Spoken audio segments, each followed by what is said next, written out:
¿Qué tal, compañeros? Hoy vamos a continuar con la clase 3 de Sistemas Operativos 2. Vamos a estar hablando un poco de lo que es el particionamiento de memoria, la paginación y la segmentación. También vamos a ver temas del laboratorio, que sería la ejecución de comandos en la terminal y los servicios importantes del sistema operativo, y vamos a dar un pequeño resumen de qué hace cada servicio del sistema operativo que vamos a describir, ¿verdad? Así que comencemos. Entonces, para empezar, vamos a hablar un poco de lo que es la segmentación.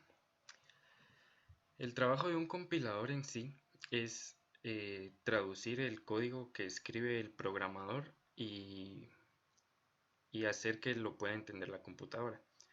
Como vimos en la clase anterior, tanto el heap como el stack y el código fuente del programa se suben a memoria para que pueda ser ejecutado.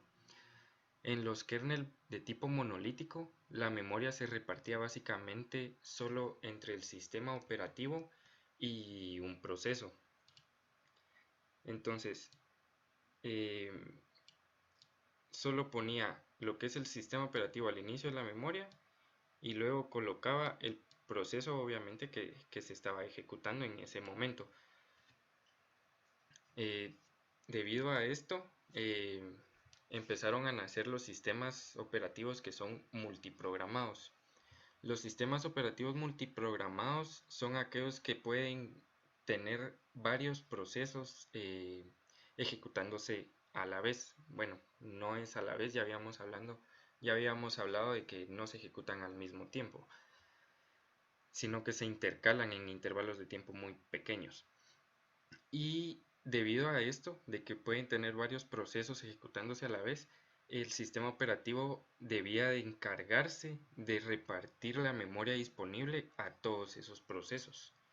Y así fue como empezó a nacer la segmentación. Una de las primeras formas de segmentación fue la de particiones estáticas de tamaño fijo. Es la forma más básica de repartir la memoria y más sencilla. Se segmenta la memoria y cada segmento es asignado a un proceso.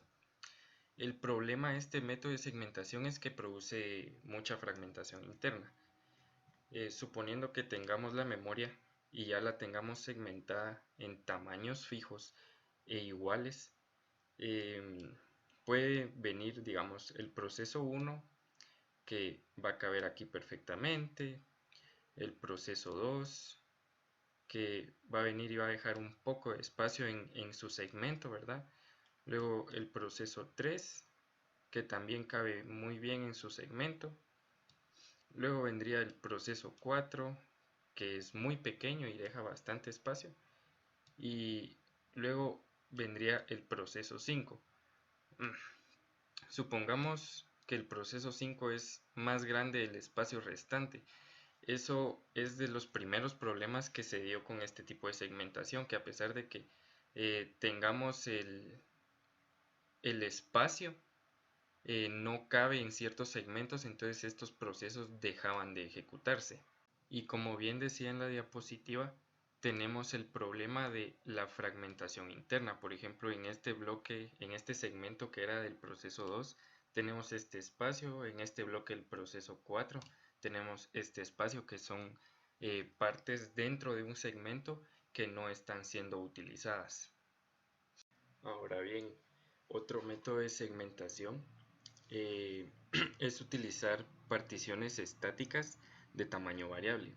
Esto más que nada divide la memoria en trozos grandes para procesos que necesiten más memoria y trozos pequeños para aquellos que necesiten menos memoria.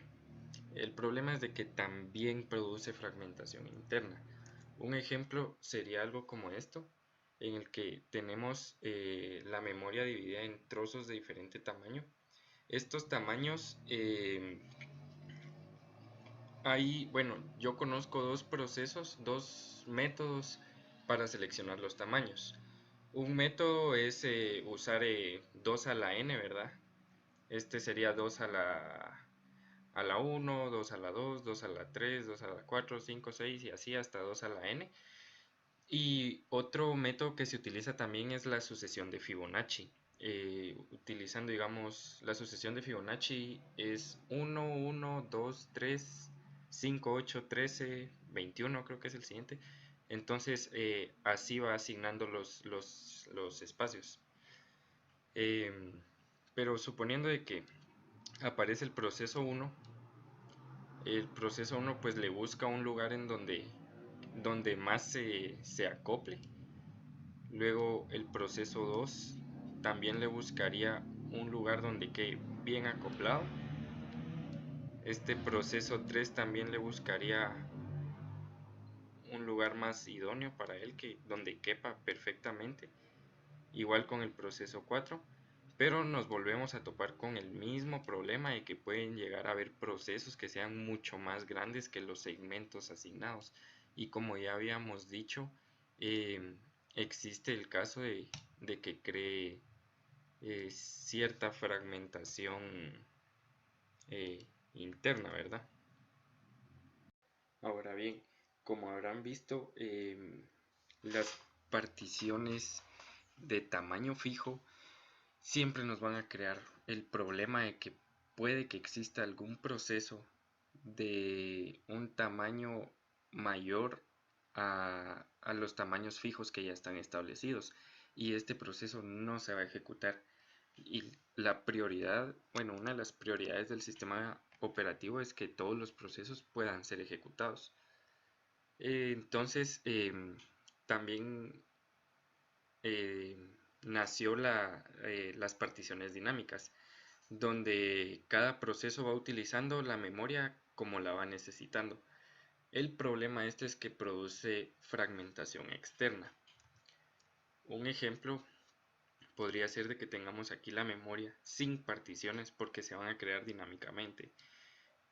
Entonces aparece el proceso 1 y se coloca simplemente a ser ejecutado. Luego llega el proceso 2, se crea una partición, digamos, un segmento para el proceso 2 y se coloca otra vez pegadito al último proceso que se empezó a ejecutar. Digamos que aparece el proceso 3, se vuelve a crear un segmento para el proceso 3. Ahora, obviamente, siempre van a haber procesos que van a finalizar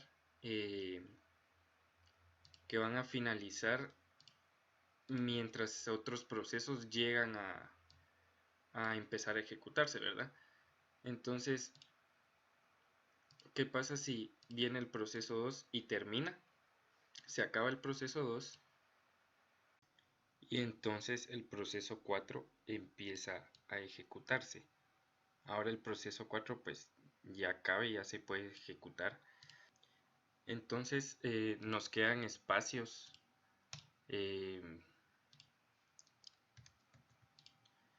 de fragmentación externa, que la fragmentación externa ya habíamos dicho que son espacios fuera de los segmentos que asignamos a cada proceso, pero que ya no se van a poder utilizar.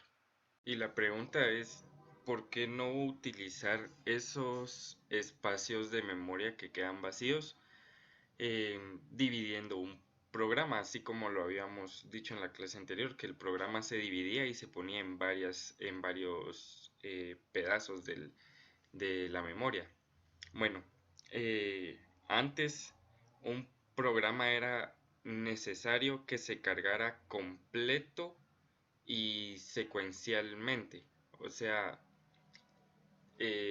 no podía estar un pedazo del programa en un lado de la memoria y otro pedazo del programa en otro lado de la memoria. Se necesitaba que todo estuviera junto. ¿Por qué? Por la razón en que nosotros, bueno, el CPU tiene el registro contador, que es el encargado de decir cuál es la función que se va a ejecutar. Entonces, digamos que tenemos un espacio de memoria con sus direcciones de memoria, ¿verdad? y se carga un programa. Aquí puse uno solo, pues, código al azar, no tiene sentido. Entonces el contador empezaba por aquí y ejecutaba la primera ejecución. Inmediatamente pasaba a la siguiente y a la siguiente y así secuencialmente. Pero, ¿qué pasaba si, si cargamos un pedacito de un programa? Digamos que esto va a ser el programa 1. Estas 3 instrucciones van a ser del programa 2. Y esto vuelve a ser del programa 1. Entonces, bueno, ya.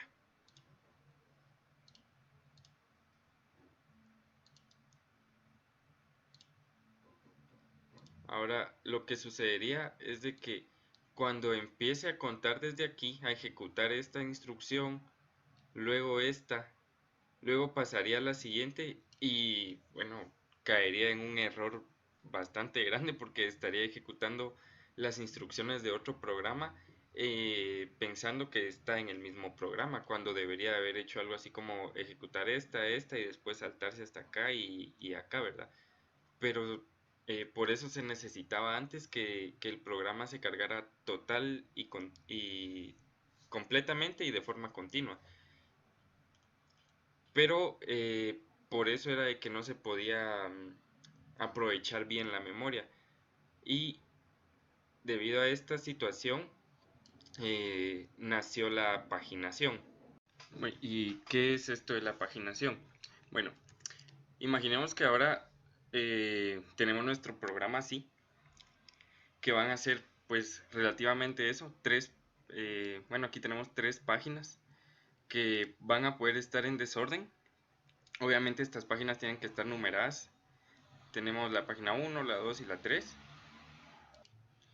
Y también vamos a numerar el desplazamiento que hay en las páginas para llegar a cierto código, que es prácticamente ponerle número a las líneas de cada página. Este desplazamiento también es conocido como offset. Aquí tenemos unos cuantos conceptos de lo que es la paginación. Dice que la paginación nace para evitar definitivamente la fragmentación. La memoria está dividida en una serie de páginas del mismo tamaño. Históricamente en 512 bytes, normalmente de 4 a 8 kilobytes, y hoy en día las páginas tienen un máximo de 16 megabytes. Una ventaja de la paginación es de que la memoria asignada a un proceso ya no tiene que ser contigua obligatoriamente. Se puede distribuir el programa en varios segmentos de la memoria. Vamos a estar utilizando tanto memoria física como la memoria lógica. La memoria física se va a estar dividiendo en bloques que le vamos a llamar marcos de páginas, y la memoria lógica se divide en bloques del mismo tamaño de los marcos, y estos bloques se van a llamar páginas. Ahora bien, ¿cómo funciona la paginación con los marcos de páginas? La dirección lógica generada consta de 2 partes: el número de página y el desplazamiento dentro de la página. El encargado de manejar la tabla de páginas es la unidad de manejo de memoria, conocida como MMU, y la tabla de páginas lo que permite es establecer una correspondencia entre el número de página y el número del marco de memoria física. Entonces, pongamos este ejemplo, suponiendo que tenemos esta dirección de memoria. Dijimos de que la dirección se divide en 2 partes. Vamos a tener una parte, digamos esta, la primera parte, que va a ser el apuntador de la página, y otra parte que va a ser como decía aquí, el desplazamiento dentro de la página. Esto. Entonces, esta memoria completa llega a el MMU. El MMU recibe esa memoria y divide la dirección que se le dio, se va a la tabla de páginas y empieza a buscar. Bueno, la primera parte es un 2 binario, ¿va? Nos vamos 0, 1, 2. Entonces esto está apuntando hacia acá. En la tabla de páginas nos está diciendo de que esta dirección está relacionada con el marco número 4, que es en binario, este 100 que está aquí. Entonces se va a la memoria física y empieza a buscar, va 0, 1, 2, 3, 4, este. Ahora, ya cuando encuentra el marco de página, que está relacionado con esta página, sucede lo siguiente. La unidad de manejo de memoria crea una nueva dirección con el marco y con el offset, o sea, el desplazamiento que tenemos que tomar. Entonces va a tomar va a crear una nueva dirección que sería la 0x, el 100 del marco, y el offset, que sería FA00C. Entonces, ahora que tenemos esta nueva dirección y ya tenemos el apuntador del marco, nos vamos a las direcciones que sean, que pertenezcan al marco, ¿verdad? Estas direcciones de aquí pertenecen a este marco y se va a buscar a la indicada, que sería esta, y así llegamos al código sin necesidad de tener el proceso contiguo en la memoria. Puede estar totalmente desordenado. Como podrán ver, la tabla de páginas sirve más que todo para darle un orden, para crear un orden, y está hecho solo de apuntadores, ¿verdad? Ahora que ya está la paginación, podemos ver de que se arregló el problema de la fragmentación, porque utilizando la memoria dinámica podemos dividir los procesos, colocarlos regados por toda la memoria y aprovechar mucho más el espacio de memoria.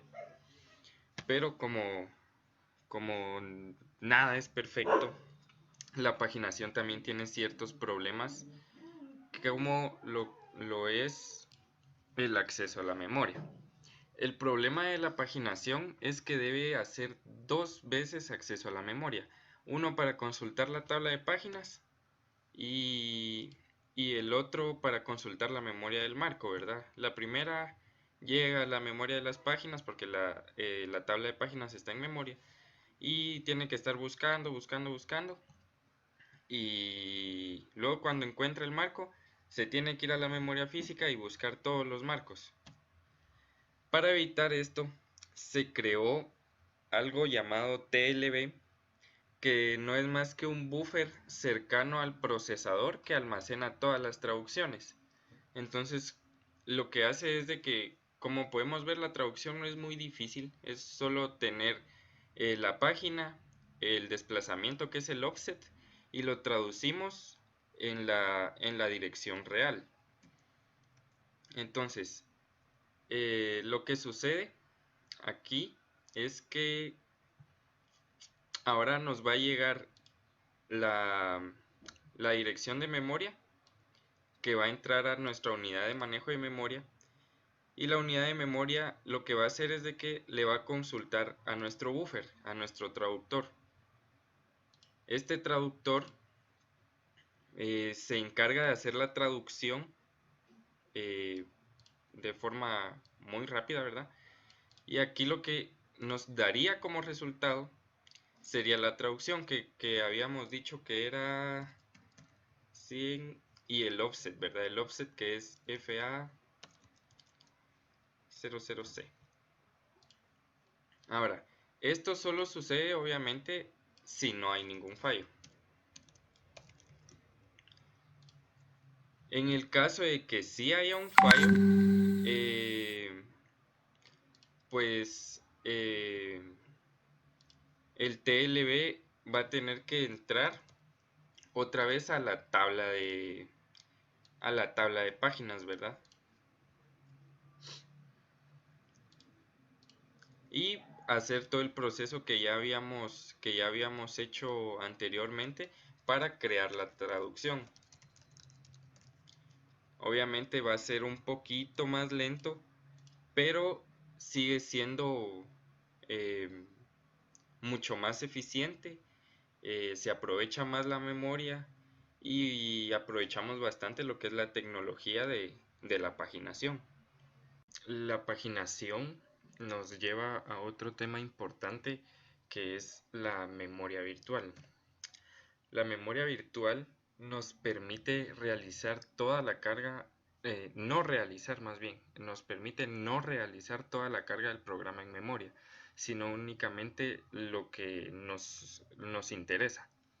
Entonces, eso nos permite tener mucho más espacio en la memoria y esto lo logramos teniendo una extensión de la memoria en nuestro dispositivo de almacenamiento secundario, o sea, el disco duro, y a eso es a lo que se le llama una memoria virtual. Supongamos el caso que estábamos trabajando en el que está una dirección lógica que le consulta a nuestra unidad de manejo de memoria y luego a nuestro buffer de traducción, el cual habíamos dicho de que si no había un fallo nos iba a devolver directamente la traducción, pero supongamos que sí falló y que en el buffer no se encontraba la traducción directamente, entonces va a la tabla de páginas. ¿Qué pasa si en esta tabla de páginas no encuentra la traducción tampoco? O sea, no encuentra ni siquiera el índice de la página. Eso significa que la página no está cargada en memoria. Si en dado caso estuviera cargada, tendríamos algo como que vamos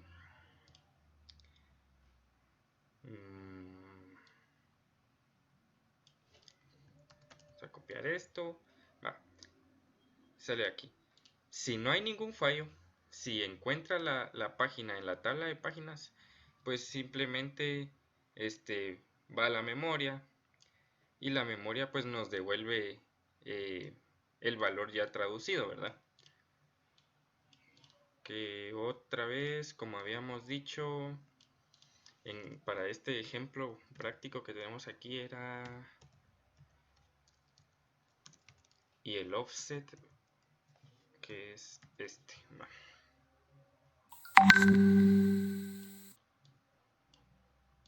Nos devolvería directamente esto si no hay ningún fallo. Pero ¿qué pasa si ni siquiera se encuentra la dirección lógica en la tabla de páginas? Pues en ese caso seguramente ese pedazo del programa está paginado, lo que significa que está en el disco, que en Linux es conocido como swap y en Windows es conocido como fichero de intercambio. Entonces esto, o sea, la swap para Linux o el fichero de intercambio para Windows es la memoria virtual. Entonces, una alternativa, bueno, ya habíamos hablado de lo que es la segmentación, pero también se puede implementar algo denominado tabla de segmentos, que es también crear segmentos para los procesos en la memoria, pero ahora vamos a utilizar una tabla de segmentos para acceder a estos pedazos de programa, ¿verdad? Entonces, una tabla de segmentos funciona prácticamente igual que una tabla de páginas, pero esta tabla cuenta con 3 valores. Recordemos que nuestra tabla de páginas cuenta con 2 valores, la página y el marco. En cambio, nuestra tabla de segmentos cuenta con el número de segmento, que pues es un valor que nos indica la posición de un segmento, el segmento 0, 1, 2, 3, etc. La base del segmento, que es una posición de memoria que nos indica dónde inicia el segmento, y el límite, que también es una posición de memoria que nos indica en dónde termina el segmento. Por ejemplo, utilizando siempre la misma dirección que teníamos antes. Esta memoria que tenemos aquí, igual se sigue dividiendo en las 3 partes. Y tenemos aquí lo que es nuestro número de segmento. El 010 en binario entraría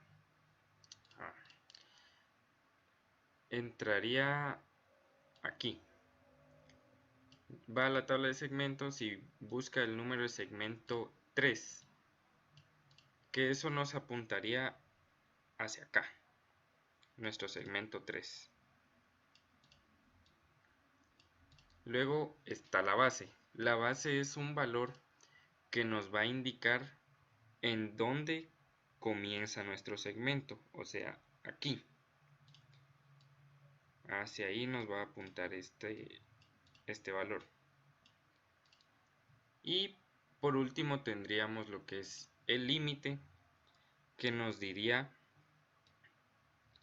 en dónde termina el segmento.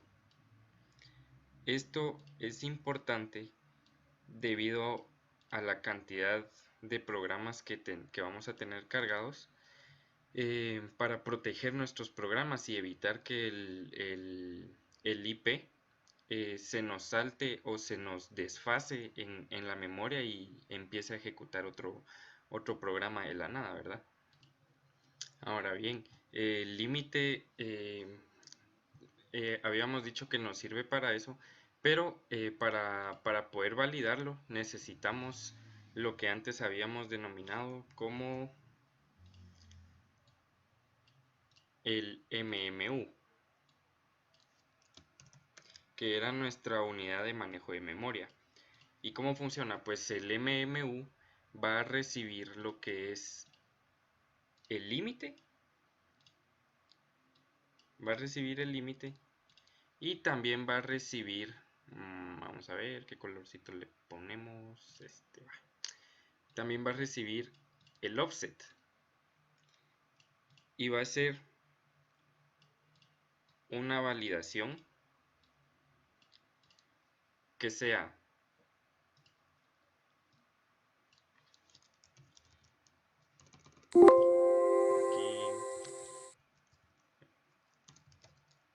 el offset es menor al límite, y esto sirve para comprobar si no nos estamos queriendo ir más lejos de nuestro límite de memoria. Si en dado caso el offset fuera mayor, supongamos que el offset resulta que es mayor al límite, nos va a dar algo que creo que todos conocemos. Si el offset es mayor al límite, nos va a dar el típico error de segmentation fault, que era un error bastante típico en el curso de estructuras, ¿verdad? En el que manejábamos los punteros y los dobles punteros para nuestras estructuras, y posiblemente en algún puntero que hayamos escrito ya no nos estábamos refiriendo a a una a un segmento, sino que estábamos saliéndonos de ese segmento y por eso nos daba ese error, el segmentation fault. Retomando un poco lo que habíamos hablado en el laboratorio, en la última clase habíamos hablado que Shell, o sea la terminal, soporta tres tipos de comandos que eran los internos, externos y los scripts. Los internos habíamos dicho que eran comandos propios de la terminal. Los externos habíamos dicho que eran programas localizados en el árbol del file system como el bin. Y los scripts que eran archivos de texto con listas de instrucciones ejecutadas secuencialmente. Estos procesos tienen dos métodos de ejecución. Están el método síncrono y el asíncrono. El síncrono, también conocido como foreground, es un proceso que se ejecuta en primer plano y que bloquea la terminal durante la ejecución. Por ejemplo, cuando estamos en un sistema que es de tipo en un kernel monolítico, estamos en nuestra terminal y ejecutamos un archivo en C. Obviamente, como el monolítico solamente tiene la terminal, esto va a hacer de que mientras se ejecuta el archivo en C, la terminal no puede recibir más comandos. Por eso se interrumpe la terminal y ya no se puede ejecutar más cosas. Ahora, cuando se ejecutan los procesos en modo asíncrono o background, dice que este tipo de procesos no interrumpe la actividad de la terminal, debido a que lanza la tarea e inmediatamente la terminal queda dispuesta a recibir nuevas órdenes. Ya hablando de sistemas operativos multiprogramados, ejecutamos una terminal y corremos un programa en C, esa terminal va a quedar indispuesta. Sin embargo, nos da la capacidad de abrir otra terminal y seguir ejecutando comandos en esa terminal nueva. Ahora, sobre los servicios del sistema operativo. El sistema operativo tiene muchas funciones que realizar y muchas tareas de que encargarse. Y vamos a hablar un poquito de las más importantes.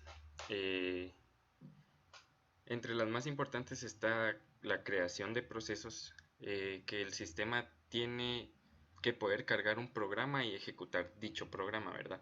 Habíamos dicho que un programa pues era un archivo que estaba ahí simplemente existiendo y ese programa lo puede llegar a convertir a un proceso ya cuando se esté ejecutando el código. También el sistema operativo se encarga de terminar los procesos. Todos los procesos deben poder ser terminados, ya sea de forma normal o anormal, cuando haya un error, ¿verdad? Los procesos también se pueden suspender. El sistema operativo puede suspender un proceso por muchas razones, ya sea por requerimientos del sistema.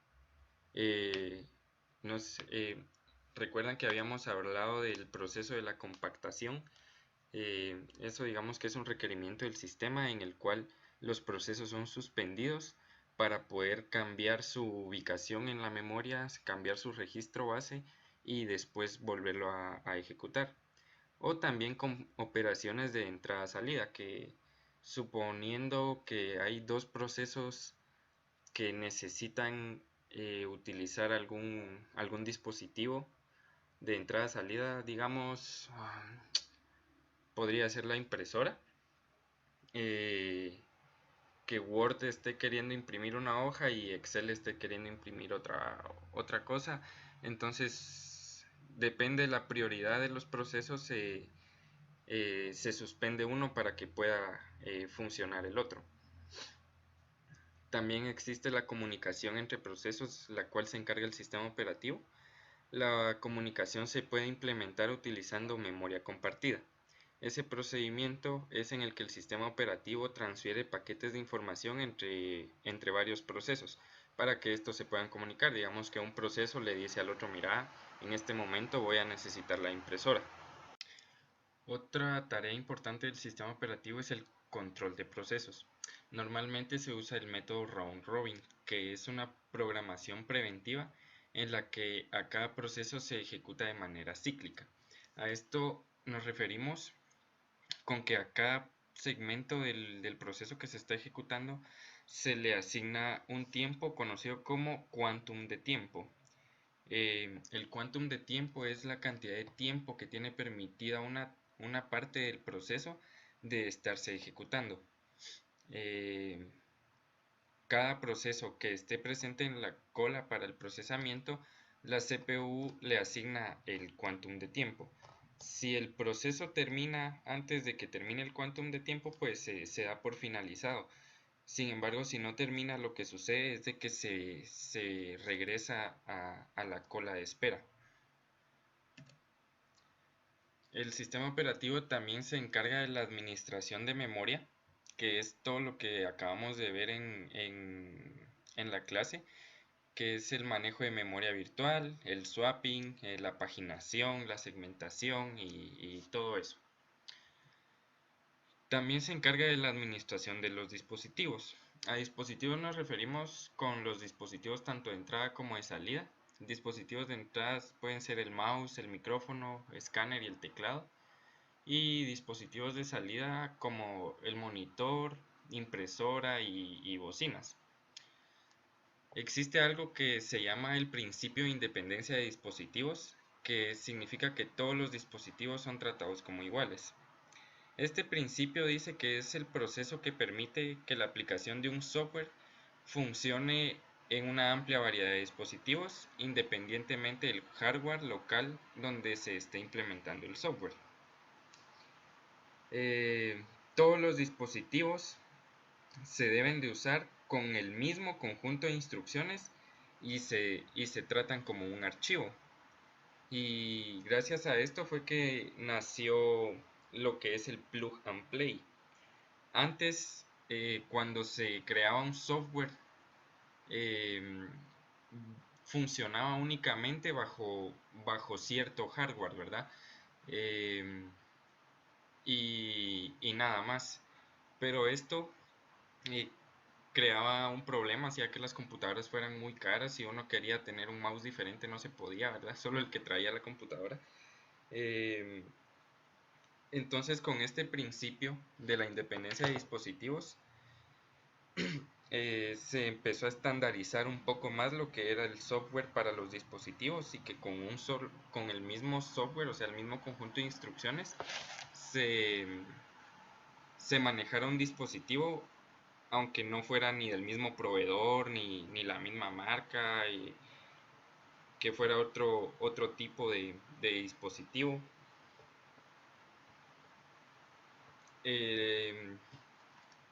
Entre las novedades que trajo el Plug and Play está la configuración dinámica del dispositivo. Antes, si uno instalaba un dispositivo, uno tenía que irse a la parte de atrás del dispositivo y ahí se configuraba algo que es el IRQ, el puerto en el que iba a trabajar el dispositivo y qué tipo de interrupciones tenía permitidas el dispositivo. Las interrupciones va a ser algo que vamos a ver un poco más adelante. Y el driver del dispositivo ahora, gracias al Plug and Play, también se puede instalar de forma dinámica. El sistema operativo ya viene con el driver integrado de cada dispositivo.